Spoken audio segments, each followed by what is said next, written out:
नमस्कार, आप देख रहे हैं आईना सच का और मैं हूं आपके साथ ऋचा। देखिए, हमारा बहुजन समाज पार्टी के राष्ट्रीय अध्यक्ष बहन कुमारी मायावती जी ने पिछले 4 माह पहले से जो है गांव चलो अभियान के तहत पूरी उत्तर प्रदेश के अंदर सेक्टर बूथ पर जो है संगठन के सभी पदाधिकारी, चाहे वो प्रभारी उत्तर प्रदेश हों, चाहे वो पश्चिम उत्तर प्रदेश हों, चाहे मुख्य कोऑर्डिनेटर हों, सभी को गाँव चलो तहत के अभियान जो है तैयारी कराई थी और उससे हमने पूरे बड़े पैमाने पर तैयारी की है। हर सेक्टर पर जाकर हमने मीटिंगें की हैं, लोगों को समझाया है कि बहुजन समाज पार्टी भाईचारे की पार्टी है और बहुजन समाज पार्टी के ही शासन में आप लोगों ने देखा है, चाहे विकास गांव का हो, चाहे शहर का हो, चाहे किसान का हो, चाहे गन्ने के मूल्य का मामला हो, चाहे महामाया पेंशन का मामला हो, चाहे काशीराम योजना का मामला हो, चाहे गाँवों में अम्बेडकर सड़क योजना का मामला हो, जितनी भी योजनाएँ अगर किसी ने लागू की हैं शुरुआत में तो बहुजन समाज पार्टी ने की है। उसका प्रचार हमने अपने लोगों तक अपनी पहुंचाया। तो इसलिए बहुजन समाज पार्टी उत्तर प्रदेश के अंदर नगर निगम, नगर पालिका, नगर पंचायत, पार्षद, सभासद सभी चुनावों को पूरी तैयारी के साथ जुटी है और हमने पूरी तैयारी के साथ जो है नगर पालिका का, नगर निगम का और पार्षद का सभी चुनाव तैयारी के साथ लड़ेंगे। और आपको देखने को मिलेगा आने वाले समय में जब रिजल्ट 13 तारीख को आएगा तो बहुजन समाज पार्टी का परचम उत्तर प्रदेश के अंदर लहराएगा।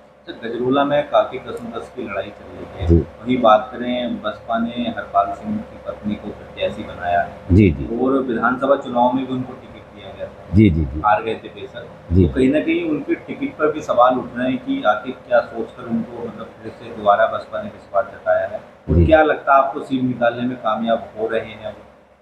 देखिए, जहाँ तक हरपाल सिंह की बात है, हरपाल सिंह हमारे हैं विधानसभा चुनाव में बेचारे कम समय में हमारे पार्टी में आए थे वो, और सही तरीके से अपनी बात वो जो हमने तैयारी बहुजन समाज पार्टी की थी उसके हिसाब से तैयारी से वो बेचारे थोड़ा लेट हो गए थे। और हरपाल सिंह की छवि जो है वो आम लोगों में मैंने देखा है, सभी लोगों में, हर समाज के लोगों में उनका समर्थन है।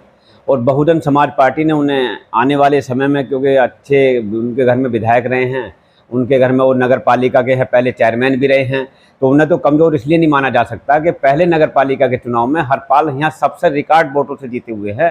उसके बाद जो अब चुनाव जनरल सीट पर हुआ था उसमें चाहे जो भी रहा हो, मगर जब एससी सीट पर हरपाल सिंह चुनाव जीते थे तो सबसे रिकॉर्ड वोटों से चुनाव जीते थे। तो हरपाल सिंह पर तो हमारी नेता बहन कुमारी मायावती जी ने काफ़ी विश्वास के तहत जो है ये भी चर्चा उड़ा रहे थे लोग, टिकट ये है वो है। हरपाल सिंह का टिकट 3 महीने पहले ही पक्का हो गया था और बहुजन समाज पार्टी का वो यहाँ मजबूती से चुनाव लड़ेंगे। तो बीजेपी कह रही है कि हमारे सामने कोई नहीं टिक पाएगा, टक्कर में कोई नहीं है। देखिए, बीजेपी वालों का तो झूठ बोलने का काम है, बीजेपी वालों का तो जातिवाद भड़काने का काम है। उनका सिर्फ काम है कि हिंदू मुस्लिम की बात करनी, मरनी बद्दीत की बात करनी। और आपने देखा होगा हमारी नेता बहन कुमारी मायावती जी के, आपने किसी भी एंगल से आप देखोगे तो कभी भी ना तो किसी समाज को ठेस पहुँचाने की बात कही है, ना किसी नेता को ठेस पहुँचाने की बात कही है, ना कभी मस्जिद की बात कही है, ना कभी हिंदू मुस्लिम की बात कही है।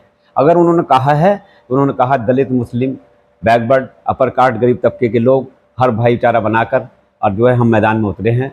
ना हमारा किसी से कोई गठबंधन है, ना हमारा किसी से कोई लेना है, हमारा बहुजन समाज पार्टी का प्रथम है।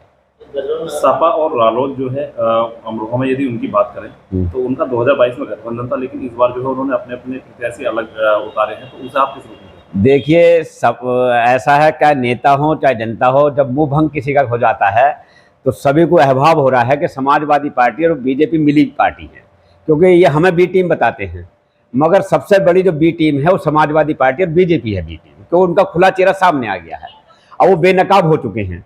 तो उसमें जैन चौधरी ने देखा कि मैं डूबती नैया में क्यों सवार हूँ, तो जैन साहब चौधरी ने देखा कि आने वाला समय किसका है, तो वो तो भविष्य ही बताएगा कि गठबंधन कहाँ होगा, किसके साथ होगा। मगर अब समाजवादी से जैन चौधरी जी का मुंह भंग हो चुका, क्योंकि जनता का ही मुंह भंग हो चुका है। समाजवादी कैसी पार्टी है आप लोग सब जानते हैं। हमारा बहुजन समाज पार्टी का भी कार्यकाल आपने देखा है, समाजवादी का भी आपने देखा। तो ये गठबंधन तो ये मतलब का गठबंधन था।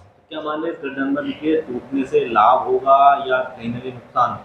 देखिए, जिसका अस्तित्व ही खत्म हो चुका हो, जिसका जनता के हैं विश्वास ही उठ गया हो, तो उसका काय का मजबूत और काय का टूटना, काय का बिखरना।